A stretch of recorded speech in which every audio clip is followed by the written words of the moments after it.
देखिए अल्लाह की खुफिया तदबीर काफिरों के साथ कैसे होती और उसकी खुफिया तदबीर ही कामयाब रहती है। एक शख्स था जिसको अल्लाह ताला ने 300 साल की उम्र अता फरमाई थी। उम्र 300 साल उसको कुल मिली।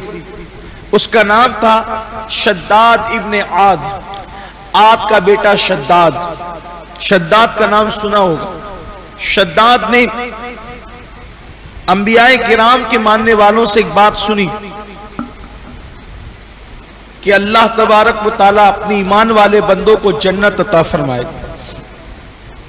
जन्नत में महल है, जन्नत में बाला खाने हैं, और वो महल जो है वो मिट्टी के नहीं है बल्कि वो सोने के महल है।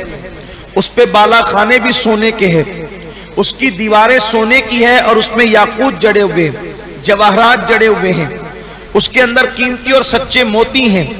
फिर उसमें नहरें बह रही है, फिर उसमें दरख्त हैं, फिर उसमें हूरें हैं, फिर उसमें परिंदे हैं, फिर उसमें फल है, उसमें फूल है, फिर उसमें मुश्क है, जाफरान है, खुशबू ही खुशबू है। ये सारी चीजें उसने सुनी। सुनने के बाद चूंकि वो अल्लाह का मुनकिर था, अल्लाह के रसूलों का मुनकिर था, वो काफिर था, उसने सोचा कि माज़ अल्लाह मैं भी जन्नत बनाऊंगा, मैं भी जन्नत में जाऊंगा। अल्लाह की जन्नत में तो जा नहीं सकता था क्योंकि अल्लाह की जन्नत में जाने के लिए ईमान शर्त है। ईमान वाले के बगैर अल्लाह की जन्नत में कोई नहीं जाएगा। जो ईमान वाला है बस वही जन्नत में जाएगा, ईमान वाले के सिवा कोई नहीं जा सकता जन्नत। उसके पास ईमान था नहीं, बादशाह थी, हुकूमत थी, दौलत थी, और उसने जो छोटे छोटे बादशाह और जो छोटे छोटे कबीले थे सब लोगों पे जुल्म करके, जबर करके, ज्यादती करके उसने जो है वो अपनी एक हुकूमत कायम की। हत्ता कि उसके भाई का नाम शदीद इब्ने आद था, इसका नाम शद्दाद बिन आद था। शदीद का इंतकाल हो गया तो शद्दाद को पूरी हुकूमत मिल गई और वो बिला शिरकत गैरे एक बहुत बड़ी सल्तनत का मालिक बन गया।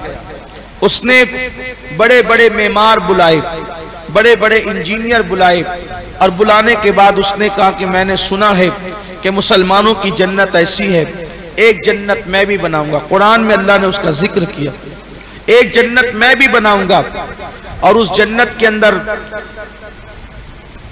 इतने इतने बड़े रकबे में महल ही महल होंगे। मेरा महल,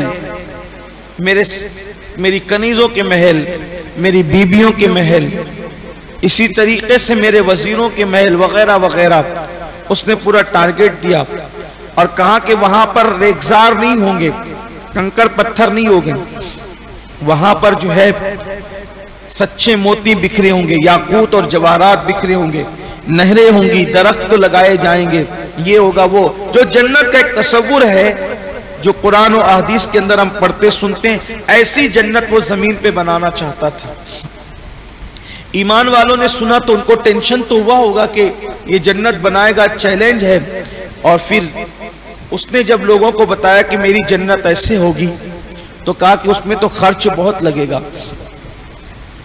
इतना सोना कहां से आएगा, इतने याकूत कहां से लाएंगे, जवाहरात कहां से लाएंगे, ये कहां से लाएंगे, वो कहां से लाएंगे, मुश्क और जाफरान, ये वो सब। उन लोगों ने जो सारे मामलात पेश किए तो उसने कहा कि 200 से जायद बादशाह मेरे मातहत है। 200 से जायद बादशाह, वो 200 से जायद थे और 250 से कम थे। बाज रिवायतों में 235 का जिक्र भी आया है। मैं एहतियात के साथ अर्ज कर रहा हूं कि वो 200 से जायद और 250 से कम। तो उसने कहा कि जितने बादशाह हैं सारे बादशाहों को कहे कि अपने खजाने से सोना, याकूत, जवाहरात, हीरे, मोती, ये सब वो इधर भेजे हमारे पास, सब जमा करो। और उन सब बादशाहों के रियाया के अंदर जिस जिसके पास सोना हो, याकूत हो, जवाहरात हो, वो सबको कहो कि वो भी सब जमा कराएं। जो नहीं दे उससे जुल्मन छीनो, उनसे जबरन छीनो, इसलिए कि हमें बनाना जन्नत है। उस पागल को पता नहीं था कि अल्लाह ने जन्नत तो बनाई है, लेकिन उसने किसी से छीन कर तो नहीं बनाई है। वो तो खालिके जन्नत है, उसे छीनने की जरूरत क्या है। और फिर उसकी जन्नत, ये जो हम सुनते हैं ये एक नक्शा है। ये जो हम सुनते हैं कि जन्नत ऐसी एक नक्शा है, वरना जब देखेंगे तब पता चलेगा कि जन्नत किस चीज का नाम है। जन्नत कोई मामूली चीज नहीं है, जन्नत फिर जन्नत है, जन्नत की शान है। बल्कि जन्नत में तो यहां की कोई चीज आदमी खा ले तो खाने पर उसको बदहजमी हो सकती है। आमतौर पर लोगों को बदहजमी हो जाती है खाने पर, मगर जन्नत में कितना भी खाएगा उसको कोई बदहजमी नहीं होगी। हम यहां खा करके थोड़ा सा बच जाता है, खाने पर थोड़ा सा बच जाता है तो वो जाय हो जाता है। उसको कोई खाया तो खाया, वरना वो जाय हो जाएगा, खराब हो जाएगा। लेकिन जन्नत का हाल ये है कि अगर किसी ने कोई फल तोड़ करके, अच्छा एक और बात जन्नत की, जब जन्नत में कोई फल तोड़ेगा दरख्त से, तो जैसे वो हाथ उठाएगा तो दरख्त की टहनी झुक करके उसके करीब आ जाएगी। यानी उसको ऊंचा नहीं होना पड़ेगा, टहनी खुद नीची हो जाएगी उसके लिए, और वो फल तोड़ेगा। अब फल तोड़ करके खाया, कुछ खाया कुछ बच गया, जैसे ही छोड़ा वो फल फिर से पूरा हो जाएगा। कोई परिंदा उड़ करके जा रहा है, दिल में आया कि मैंने आज परिंदे का गोश्त खाना है, वो भून करके आपके पास आ जाएगा। आपने खाया, खा करके छोड़ दिया, उसके बाद फिर वो पूरा होकर के फिर उड़ता हुआ चला जाएगा। अल्लाह की जन्नत है। अगर मैं जन्नत का जिक्र करूं तो फिर जन्नत का ही जिक्र होता रहे, लेकिन वो जन्नत है। आपने आखिरी दर्स कुरान में जो इस साल के रमजान शरीफ में हुआ, उसमें भी कुछ जन्नत का जिक्र हुआ। तो बहरहाल उसने अपने अंदाज से कहा कि सब लोगों का सोना, वो जवाहरात और मोतियां, हीरे सब इकट्ठा करो, याकूत वगैरह सब इकट्ठा करो। छीनते गए। 10 साल तक के सोना, याकूत, हीरे, जवाहरात सब जमा होते रहे। 10 साल तक छीना छपटी चलती रही। हत्ता के समुंदरों से निकालने वालों को भी मुतय्यन कर दिया कि जितना निकाल सकते हो निकालो, और निकाला उसने।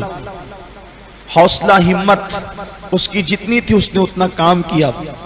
फिर उसके बाद एक ऐसी जमीन का इंतखाब हुआ जहां कोई पहाड़ नहीं हो बल्कि चटियल मैदान हो। उसकी हुकूमत में एक बहुत बड़े रकबे पर फिर वो जमीन का इंतखाब भी हुआ। फिर उसके बाद सोने के महल्लात तैयार होने शुरू हुए, और इसका कहना यह था कि जब तक वो तैयार हो करके बिल्कुल मुकम्मल नहीं होंगे मैं देखने नहीं जाऊंगा। काम से लगा दिया उसने। हजारों लोग रात दिन काम से लगे रहते, खूब मेहनत करते, कोशिश करते, काविशें करते। यहां तक के लिखा गया है कि 40 साल हो गए। 40 साल में शद्दाद की खुद साख्ता जन्नत तैयार हो गई। उसमें सोने के महल,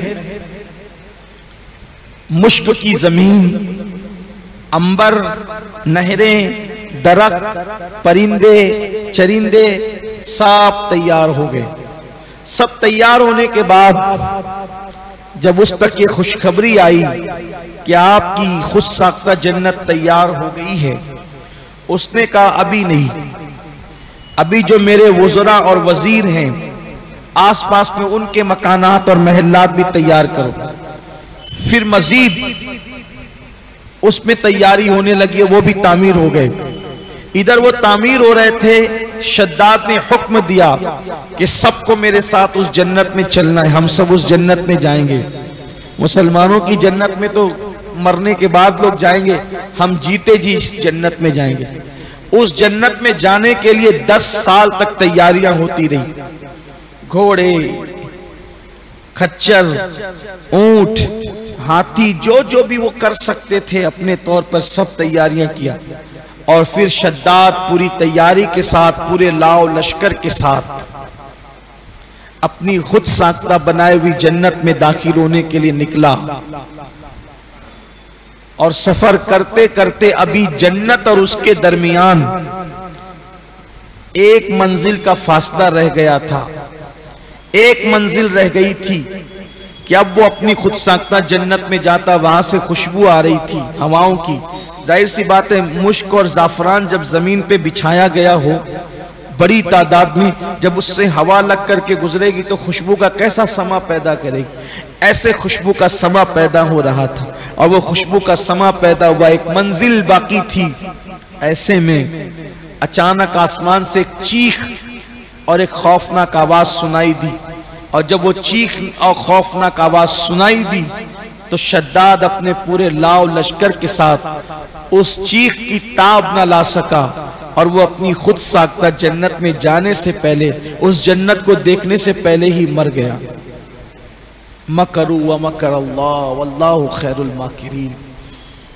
वो अपने गुमान में मकर करना चाहते, अल्लाह उनके साथ खुफिया तदबीर फरमाता। अल्लाह खुफिया तदबीर फरमाने वाला।